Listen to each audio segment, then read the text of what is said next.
Peoples party Khwaja Asif की कौमी assembly में 18वीं तरमीम पर दिए बयान पर नाराज, हुकूमत से वजाहत मांग ली। पीपल्स पार्टी रुकने कौमी असम्बली नवीद कमर ने कहा, कल गुल प्लाजा की बात हो रही थी लेकिन वजीर दिफा ख्वाजा आसिफ कहीं और ले गए। हम ख्वाजा आसिफ के बयान को हुकूमती पॉलिसी समझेंगे।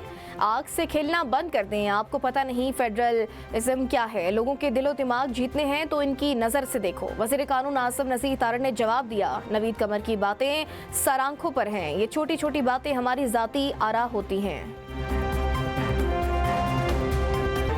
वज़ीर आज़म शहबाज शरीफ की दौरा स्विट्ज़रलैंड में आज से मसरूफियात का आगाज़। IMF की MD से अहम मुलाकात करेंगे। फरीकैन में कर्ज प्रोग्राम को मज़ीद बेहतर बनाने से मुतल्लिक़ अमूर पर बातचीत मुतवक्के। शहबाज शरीफ वर्ल्ड इकनॉमिक फोरम की मरकजी तकरीब में भी शरीक होंगे। वज़ीर आज़म के अमरीकी सदर डोनाल्ड ट्रंप से भी मुलाकात का इम्कान। अहम अमूर और गज़ा पीस बोर्ड समेत दीगर मामलात पर गुफ्तगू होगी। फोरम की साइड लाइन पर दीगर आलमी रहनुमाओं से मुलाकातें भी शेड्यूल। IMF ने पाकिस्तान की मौशी शरह नमू में 0.4% कमी कर दी। शरह 3.6% से कम करके 3.2% मुकर्रर। IMF के मुताबिक कमी मुल्की मईशत में मौजूद मुस्तकिल साख्ती कमजोरियों की आकाश है। ये कमजोरियाँ ताहाल मौशी उफक पर असरअंदाज हो रही हैं। आलमी मालियाती इदारे की अगली माली साल 2027 में शरह नमू बेहतर होकर 4.1% तक पहुँचने की पेशगोई।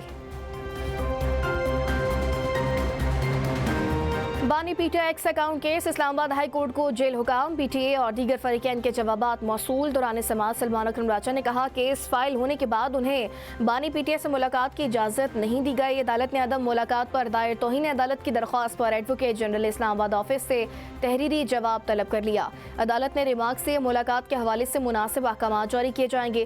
केस की मजीद समाअत 24 फरवरी तक मुलतवी।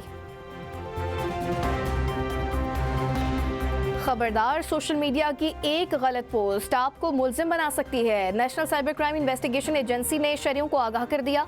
जारी एडवाइजरी में नेशनल साइबर क्राइम एजेंसी ने कहा, सोशल मीडिया सार्फिन किसी भी पोस्ट, खबर या लिंक को शेयर करने से कबल इसकी तस्दीक जरूर करें। बगैर तहकीक मवाद फैलाना कानून की खिलाफ वर्जी के जुमरे में आता है। एजेंसी ने वाज़ेह किया, आला और मुक़्तदर इदारों के खिलाफ गैर मुसद्दिका मालूमात या झूठी खबरें फैलाना संगीन जुर्म है।